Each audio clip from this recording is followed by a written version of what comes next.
Yesus mengasihi saudara. Dia mau saudara bebas dari dosa. Dia mau saudara bebas daripada kutuk dosa. Dia mau saudara memperoleh satu hidup yang baru, hidup yang berkemenangan, hidup yang berhasil, hidup yang mempermuliakan Tuhan. Bahkan Tuhan menghendaki saudara memiliki satu hidup yang berkuasa melawan dosa dan berkuasa melawan setan. Jadi setan tidak lagi menguasai hidup kita. Kita yang mengusirkan dia di dalam nama Yesus. Saudara yang kekasih dalam nama Yesus, semalam kita telah melihat bahwasanya Tuhan Yesus telah menanggung dosa kita. Dia telah menjadi ganti kita, atau dikatakan dia telah menjadi substitusi kita, saudaraku. Artinya Yesus itu telah dijadikan dosa supaya kita menjadi benar di hadapan Tuhan. Jadi kita ini menjadi benar bukan karena kebaikan kita, bukan karena kejujuran kita, bukan karena apa yang sudah kita capai, tetapi karena apa yang telah diperbuat oleh Tuhan Yesus kepada kita. Apakah yang diperbuat Tuhan Yesus kepada kita?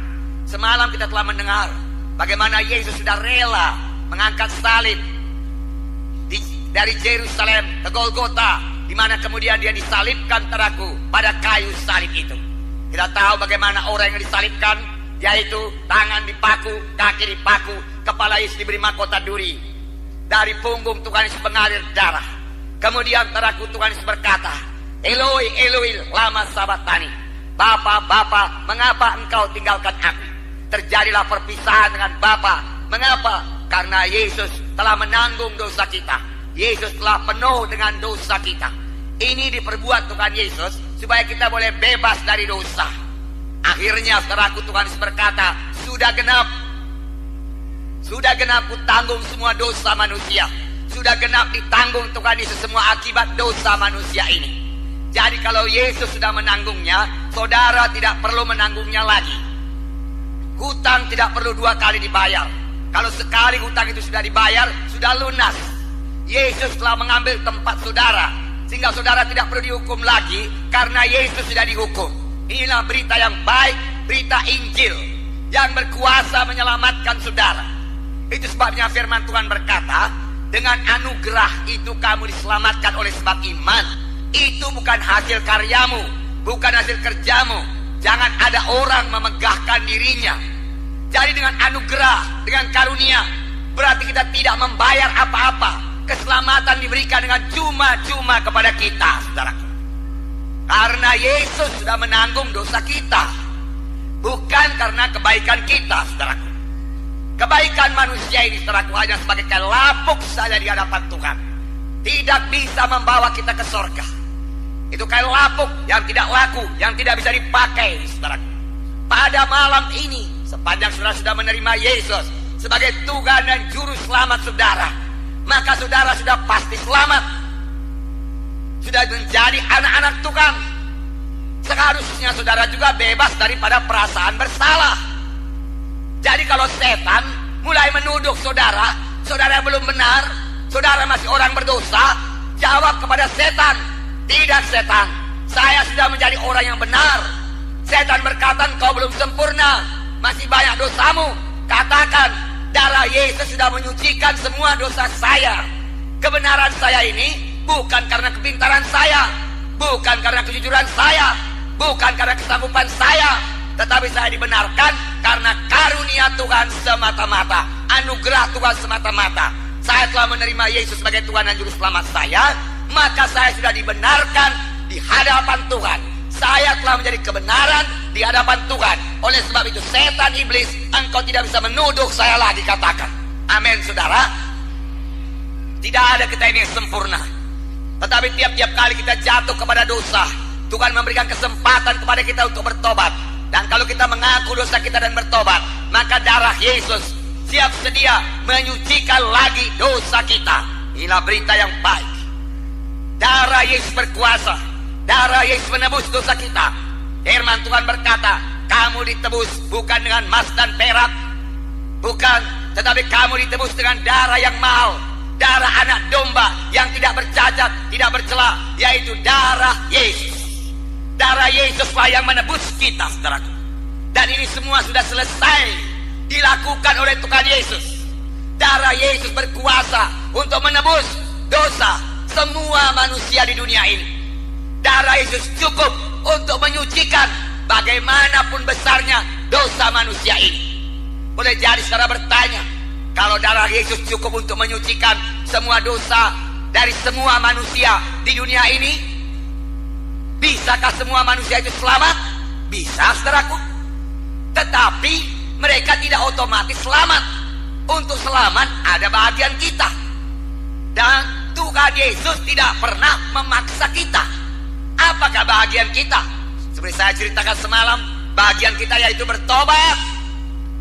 Kita berbalik, kita meninggalkan dosa, lalu bertobat, saudaraku, kembali kepada Tuhan, maka darah Yesus menyucikan kita. Kemudian kita menerima Yesus sebagai Tuhan dan Juru Selamat kita. Kita mengaku, Tuhan Yesus, aku tidak sanggup menyelamatkan diriku. Oleh sebab itu Tuhan, ku terima Engkau sebagai Tuhan dan Juru Selamatku. Marilah Tuhan Yesus masuk dalam hatiku, tinggal dalam hatiku. Dan Yesus akan tinggal dalam saudara dengan rohnya. Dari luar biasa anugerah Tuhan diberikan Tuhan kepada saudara. Inilah keselamatan jiwa. Sepanjang saudara semalam, saudaraku, sudah menerima Yesus sebagai Tuhan dan Juru Selamat saudara, maka ada Tuhan Yesus dalam saudara. Dia berdiam dengan rohnya di dalam roh saudara, dalam hati saudara. Saudara bisa bersekutu dengan dia tiap-tiap saat, saudaraku. Itu sebabnya firman Tuhan berkata, siapa yang memiliki Yesus, dia memiliki hidup yang kekal. Siapa yang tidak memiliki Yesus, tidak memiliki hidup yang kekal. Keselamatan itu tergantung pada hubungan saudara dengan Yesus. Apakah benar-benar Yesus ada dalam hati saudara? Kalau Yesus ada dalam hati saudara, maka saudara sudah selamat, sudah lahir baru menjadi anak-anak Tuhan. Keanggotaan satu gereja tidak menjamin keselamatan. Ada orang menjadi anggota satu gereja, maka sudah bertahun-tahun saudaraku menjadi anggota gereja, namun saudaraku dia belum juga selamat. Mengapa saudaraku? Karena dia belum menerima Yesus sebagai Tuhan dan Juru Selamatnya. Saudara tinggalkan dalam nama Yesus, puji Tuhan, saudara sudah menerima Yesus sebagai Tuhan dan Juru Selamat saudara. Itu adalah hal yang paling penting dalam hidup ini. Firman Tuhan berkata, apakah untungnya kepada seorang dia beroleh segenap dunia ini, tapi jiwanya binasa? Apa untungnya? Sia-sia belaka, saudaraku. Sia-sia. Walaupun kita hidup dengan umur yang panjang di dunia ini, tetapi setelah kita meninggalkan dunia ini, kita masuk dalam kekekalan. Dan kekekalan yang kita masuki itu adalah neraka yang kekal. Sia-sia. Sorga ada, neraka ada. Pilihlah sorga, karena Tuhan Yesus sudah menyediakan sorga itu bagi saudara. Dengan susah payah, dengan menderita, dengan disalib, dengan dicambuk, dengan mencurahkan darahnya, bahkan mati di kayu salib di Golgota, saudaraku. Untuk saudara, janganlah sia-siakan korban Tuhan Yesus ini. Saya tahu dia sangat mengasihi saudara. Itu sebabnya kami datang ke kisaran ini memberitakan Injil. Kami tahu Yesus mengendaki tidak seorang pun di antara saudara binasa ke neraka. Itu sebabnya saudaraku, kami tidak segan-segan. Kami memberitakan Injil dengan segenap hati saudara, hati kami kepada saudara. Haleluya saudara. Kami percaya malam ini semua saudara akan diselamatkan Tuhan. Semalam juga rata-rata diselamatkan Tuhan, semua diselamatkan Tuhan. Dan semalam kita juga sudah mendengar bagaimana Yesus menyembuhkan penyakit. Yesus bukan cuma pengampun dosa, dia juga penyembuh. Semalam sudah saya beritakan bahwasanya pertama kali Tuhan itu memperkenalkan dirinya kepada orang Israel, bangsa pilihannya. Dia menyebut dirinya, akulah Jehovah Rafa, akulah Tuhan yang menyembuhkan engkau. Dan kita mengetahui dari firman Tuhan dari Alkitab, 80% pelayanan Tuhan Yesus selama dia berjalan-jalan di bumi ini menyembuhkan penyakit, menyembuhkan penyakit. Dan banyak kali dikatakan dalam Alkitab, ketika Yesus melihat orang banyak itu, tergeraklah hatinya oleh belas kasihan. Lalu dia mengulurkan tangannya dan menyembuhkan mereka itu. Malam ini Tuhan Yesus tidak berubah. Kalau dahulu dia menyelamatkan, malam ini dia menyelamatkan. Kalau dahulu dia mengampuni dosa, malam ini dia mengampuni dosa. Kalau dahulu dia menyembuhkan, malam ini dia masih menyembuhkan. Tidak ada dikatakan dalam Alkitab, sekarang tidak lagi kesembuhan, mujizat sudah berhenti, tidak ada tertulis. Bahkan sebaliknya saudaraku, di dalam Yohanes 14 ayat 12 dikatakan, Yesus berkata kepada murid-muridnya, pekerjaan-pekerjaan yang aku kerjakan akan kamu kerjakan. Bahkan pekerjaan yang lebih besar daripada ini akan kamu kerjakan, sebab aku pergi kepada Bapa. Yesus pergi kepada Bapa, tetapi Yesus tidak mau. Yesus tidak mau mujizatnya berhenti. Yesus mau mujizatnya berlangsung terus. Yesus mau kesembuhan berlangsung terus. Yesus mau keselamatan berlangsung terus. Siapakah yang dipakai Tuhan untuk melangsungkan pekerjaan Tuhan ini, melaksanakan pekerjaan Tuhan ini? Tidak lain daripada gerejanya, yaitu anggota tubuhnya.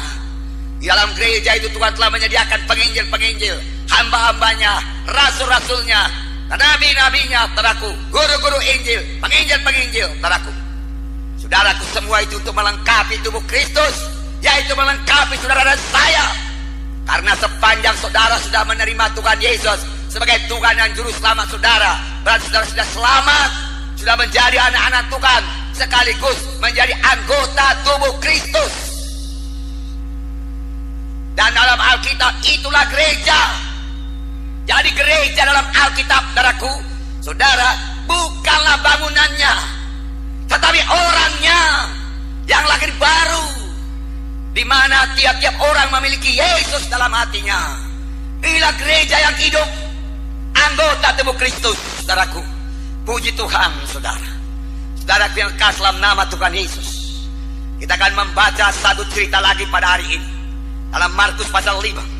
Dan semua kita menerima keselamatan, kita menerima kesembuhan, kita menerima kelepasan.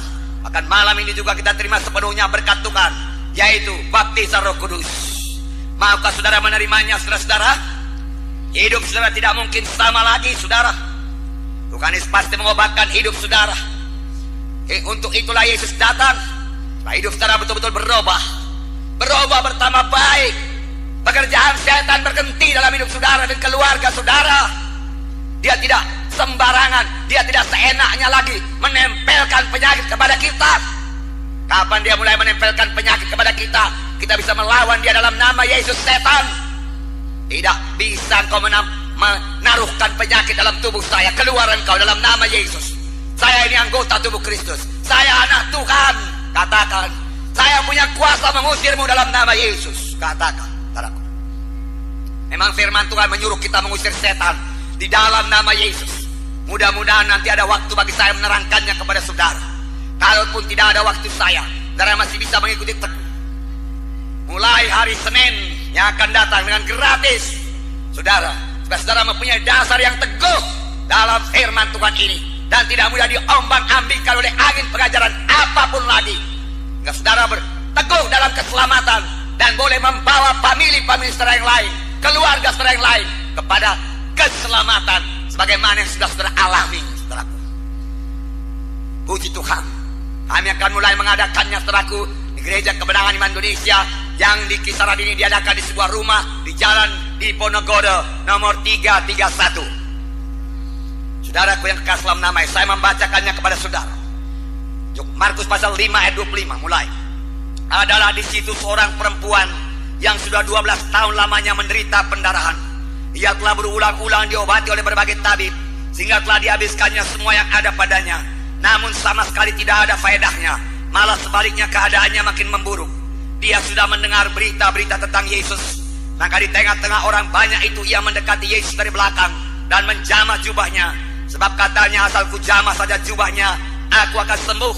Seketika itu juga berhentilah pendarahannya, dan ia merasa bahwa badannya sudah sembuh dari penyakitnya. Pada ketika itu juga Yesus mengetahui bahwa ada tenaga yang keluar dari dirinya. Lalu ia berpaling di tengah orang banyak dan bertanya, siapa yang menjamah jubahku? Murid-muridnya menjawab, engkau melihat bagaimana orang-orang ini berdesak-desakan dekatmu, dan engkau bertanya, siapa yang menjamah aku? Lalu ia memandang sekelilingnya untuk melihat siapa yang telah melakukan hal itu. Perempuan itu yang menjadi takut dan gemetar ketika mengetahui apa yang telah terjadi atas dirinya, tampil dan tersungkur di depan Yesus, dan dengan tulus memberitahukan segala sesuatu kepadanya. Maka katanya kepada perempuan itu, hai anakku, imanmu telah menyelamatkan engkau. Pergilah dengan selamat dan sembuhlah dari penyakitmu. Hai anakku, imanmu telah menyelamatkan engkau. Imanmu telah menyembuhkan engkau. Pergilah dengan selamat, tetaplah sembuh daripada penyakitmu itu. Tuhan Yesus tidak berkata, hai anakku, kuasaku telah menyembuhkan engkau. Tidak. Tuhan Yesus berkata, imanmu telah menyembuhkan engkau. Pergilah dengan selamat, tetaplah sembuh dari penyakitmu. Jadi kalau saudara pada malam ini rindu kesembuhan, rindu berkat Tuhan digenapkan dalam hidup saudara, janji-janji Tuhan digenapkan dalam hidup saudara, saudara perlu punya iman. Apakah susah benar punya iman? Tidak susah, saudaraku. Kalau susah sekali punya iman, Tuhan itu tidak adil, saudaraku. Karena firman Tuhan berkata, tanpa iman tidak mungkin berkenan kepada Tuhan. Tanpa iman tidak mungkin doa kita dijawab. Jadi harus punya iman. Kalau memang tidak mungkin punya iman dan Tuhan menuntut kita harus punya iman, maka Tuhan itu tidak adil. Jadi berarti kita ini punya iman, bisa punya iman. Kalau kita tidak punya iman, bukan salah Tuhan, salah kita. Karena iman datang dari berita, iman datang dari pendengaran, pendengaran akan firman Tuhan. Mengapa kita tidak punya iman? Karena tidak mendengar firman Tuhan yang benar. Sepanjang kita mendengar firman Tuhan yang benar, iman kita pasti bertambah dan bertumbuh. Saya yakin dalam 2 malam ini saja iman saudara sudah bertambah. Apalagi saudaraku nanti saudara terus mengikuti training, maka saudara akan memperoleh iman yang teguh, di mana tidak seorang pun bisa membimbangkan saudara lagi akan keselamatan saudara. Nah, saudara merasa pasti betul-betul akan keselamatan jiwa saudara. Puji Tuhan. Nah, saudara tetap teguh di dalam Tuhan. Haleluya buat Tuhan, saudaraku. Saudaraku yang kekasih dalam nama Yesus. Nah, kita melihat seorang perempuan yang sudah 12 tahun lamanya sakit pendarahan. Saudara, secara manusia keadaannya ini sudah mustahil untuk disembuhkan. Tidak ada harapan untuk disembuhkan.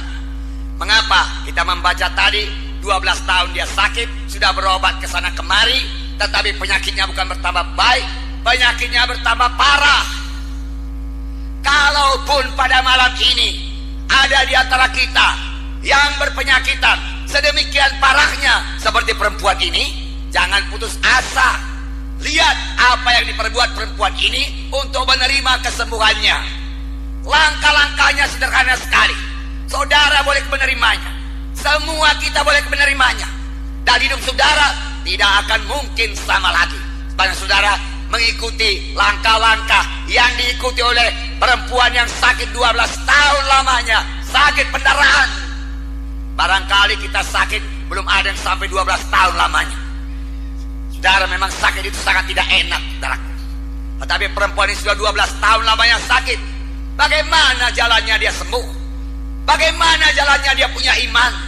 Sebab Tuhan Yesus berkata, hai anakku, imanmu telah menyembuhkan engkau. Bagaimana jalannya dia punya iman? Di sini dikatakan, dia telah berulang-ulang diobati oleh berbagai tabib, sehingga telah dihabiskannya semua yang ada padanya.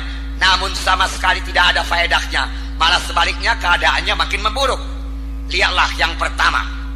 Dia sudah mendengar berita-berita tentang Yesus. Maka di tengah-tengah orang banyak itu yang mendekati Yesus dari belakang dan menjamah jubahnya. Sebab katanya, asal ku jamah saja jubahnya, aku akan sembuh. Langkah yang pertama menuju kesembuhan, yaitu perempuan ini mendengar berita-berita tentang Yesus. Berita-berita tentang Yesus. Bukan berita-berita tentang gereja, bukan berita-berita tentang dogma, bukan berita-berita tentang acara-acara gereja, bukan berita tentang doktrin-doktrin, bukan berita tentang teologi-teologi yang pelik-pelik. Tidak. Dia mendengar berita-berita tentang Yesus. Bagaimanakah berita-berita tentang Yesus? Ini yang kita baca ini Markus pasal 5. Dalam Markus pasal 1 dikatakan, seorang yang sakit kusta berseru kepada Yesus. Dan dia berkata, oh Yesus anak Daud, kalau engkau mau, engkau sanggup menyembuhkan aku. Kalau engkau mau. Dia tidak bimbang akan kesanggupan Tuhan Yesus. Banyak orang sakit demikian. Kepada Tuhan tidak ada mustahil. Tetapi yang dia bimbangkan, apakah Yesus mau menyembuhkan dia apa tidak. Lalu saudaraku, Yesus saudaraku tergerak hatinya oleh belas kasihan dan segera mengkoreksi teologi daripada orang yang sakit kusta ini. Yesus berkata, aku mau menyembuhkan engkau. Aku mau menyembuhkan engkau. Untuk itulah aku datang. Lalu tergeraklah hati belas kasihan. Dia mengulurkan tangannya dan menjamah orang sakit kusta itu, dan orang itu pun sembuh. Ini Markus pasal 1. Ini lagi diceritakan orang kepada perempuan ini. Dia mendengar berita-berita tentang Yesus, menumbuhkan imannya. Nah, sebaliknya berita-berita yang salah mematikan iman. Kalau ada berita yang mengatakan kesembuhan itu dulu saja, sekarang tidak ada lagi kesembuhan, maka tidak akan ada orang punya iman berdoa buat kesembuhannya. Sayang, banyak berita-berita seperti itu. Saudaraku, mari kita keluar dari berita-berita tradisi seperti itu. Kita kembali kepada Alkitab. Kita pelajari Alkitab. Itu sebabnya kami ajak saudara semua ikut training. Hari Senin yang akan datang mulai diadakan. Jalan di Ponorogo nomor 331 di kisaran ini.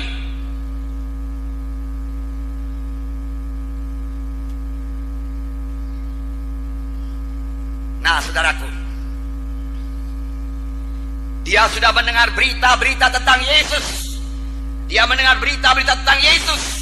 Dan dia mendengar lagi berita yang saya beritakan semalam, yaitu Yesus di Kapernaum. Itu Markus pasal 2, di mana Yesus mengajar di satu rumah.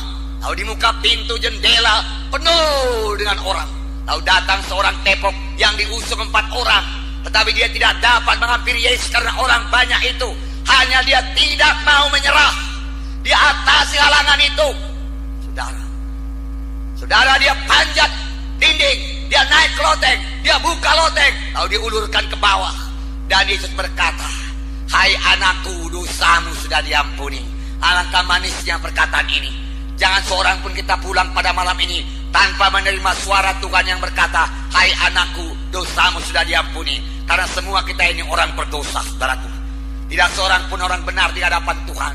Tetapi setelah kita menerima sebagai Tuhan dan Juru Selamat kita, maka kita menjadi orang benar di hadapan Tuhan. Nah, dia mendengar lagi berita, saudaraku, mentua Petrus demam. Yesus datang dan meletakkan tangannya, sembuh. Inilah berita yang perlu kita dengar. Itu sebab dalam KKR ini saya menceritakan berita-berita tentang Yesus. Siapakah Yesus? Semalam kita mendengarkan Yesus itu pengampun dosa dan penyembuh penyakit. Saudaraku, hari ini kita dengar lagi siapa Yesus. Berkat apa yang sudah disediakannya bagi kita. Apa kehendaknya dalam hidup kita. Saudaraku, saya juga bisa mengatakan kepada saudara, Tuhan menghendaki semua kita ini keberkatan. Keberkatan dalam bidang materi. Saudara berkata, ya, kenapa kurang berita tentang materi dalam gereja? Padahal yang dibutuhkan manusia ini adalah berkat materi atau finansial atau uang. Tidak ada manusia yang tidak butuh uang di dunia ini. Habis-habisan dia kerja mencari uang. Mengapa tidak dilihat dari Alkitab bagaimana jalannya memperoleh uang itu? Mengapa? Karena tidak diterangkan dalam gereja. Dia merasa gereja itu terlalu suci, nggak patut bicara tentang uang. Tapi Tuhan Yesus bicara tentang uang. Tuhan Yesus bicara tentang bayar pajak. Saudaraku, Tuhan Yesus bicara tentang persembahan. Perempuan janda ini memberi persembahan lebih banyak daripada orang sekalian. Tuhan Yesus bicara tentang persepuluhan. Paulus bicara mengenai sidang Efesus, saudaraku, yang mau sidang Filipi yang berkorban, memberi pemberian yang banyak pada penginjilan. Setelah sidang Filipi memberikan pemberian yang banyak berupa uang, saudaraku, kepada Paulus untuk penginjilan, maka Paulus menulis surat kepada Filipi, dikatakan Allahku akan mencukupkan segala kebutuhanmu dengan kelimpahannya dari surga. Yesus datang supaya kita beroleh hidup yang berkelimpahan, saudaraku. Ini berita-berita tentang Yesus, dan ini menumbuhkan iman. Lalu perempuan ini tahu pasti bahwa saja Tuhan mau menyembuhkan dia. Tahu dengan pasti bahwasanya Tuhan mau menyembuhkan dia, maka kunci yang pertama bagi saudara malam ini untuk menerima kesembuhan dari Tuhan, saudara harus tahu dengan pasti, tidak bimbang sedikit pun, bahwasanya Tuhan mau menyembuhkan saudara. Adalah kehendak Tuhan saudara sehat. Dapat saudara? Kunci yang pertama. Percayakah saudara? Percaya saudaraku? Katakan beserta dengan saya. Apa yang saya ucapkan. Saya percaya Tuhan Yesus menghendaki saya sehat. Saya percaya penuh.